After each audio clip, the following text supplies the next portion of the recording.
Nous allons donc résumer ici, en quelques mots, les Shidduchim et autres associations, comme on l'a vu.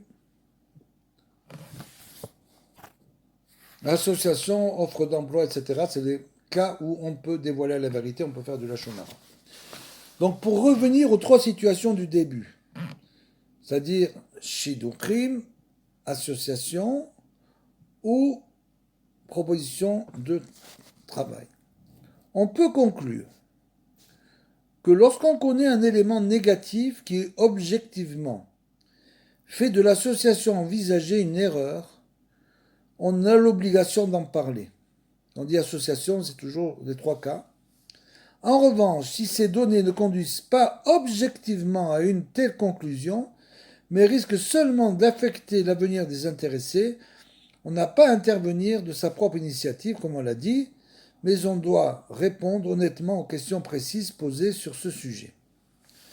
Comme on l'a dit, ou ne rien dire, ou proposer, bien sûr, de trouver la réponse chez un rabbin ou un responsable.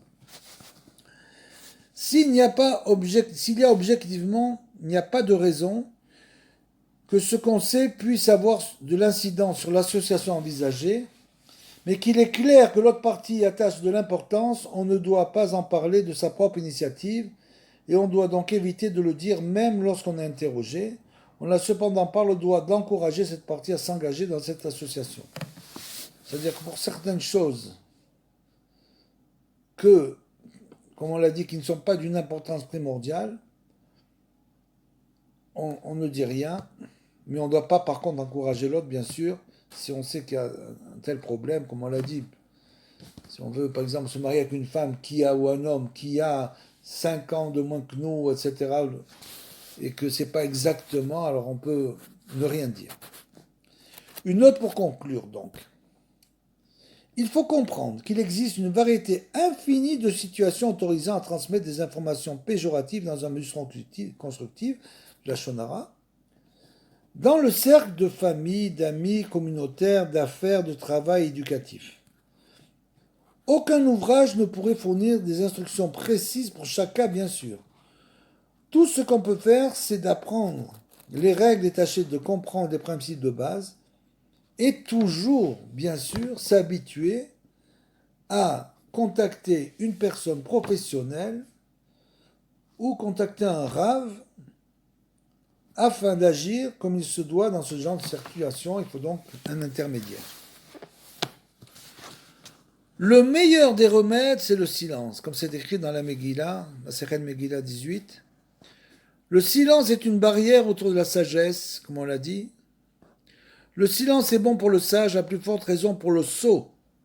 Il convient de garder sa langue comme la prunelle de ses yeux, car la bouche peut être une source de malheur, et en remuant les lèvres, on peut mettre sa vie en danger. C'est pourquoi il est écrit « Garder sa bouche et sa langue », c'est se garder de bien des malheurs, écrit dans Michelet de Shlomo Ameler, bien sûr, 21-23. Il vaut mieux se faire dire « Parle, pourquoi es-tu si silencieux ?» que de se rendre insupportable par des bavardages et de se faire prier de se taire. Le verset dit « Garde les portes de ta bouche closes devant ce qui repose en ton sein, c'est-à-dire dans ton âme. » Micha 7.5. Les portes, le terme porte est significatif. De même que la porte d'une maison doit être ouverte lorsqu'il le faut, mais ne peut rester continuellement béante, car ce serait bien sûr une invitation au voleur. De même, ne peut-on permettre à la bouche de rester aveuglément ouverte. Les gens conservent habituellement leurs biens précieux dans un coffre-fort entreposé dans une chambre forte, soigneusement gardé. Ne convient-il pas de garder avec soin la plus précieuse des fonctions humaines, la parole? Et quelle est la meilleure protection? Bien sûr, le silence.